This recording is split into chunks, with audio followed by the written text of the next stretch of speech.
Welcome back to another technical deep dive here in the debug zone. Today we're tackling a big question and breaking it down with insights from other users. Hopefully this clears up some misconceptions and helps you get the answer you need. So buckle up, stay a little curious, and let's jump right in.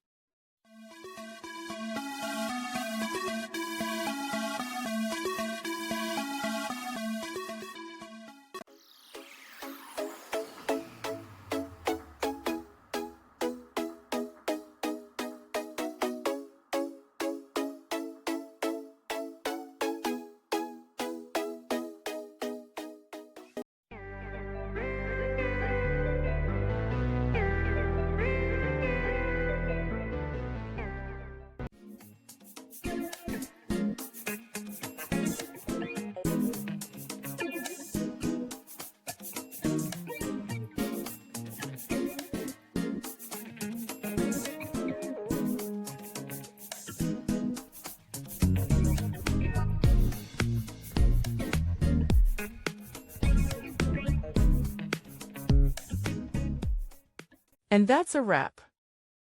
I hope you found the answer you were looking for. If you did, take a second to hit that subscribe button. It really helps out. And let me know in the comments which solution worked best for you. See you next time in the debug zone.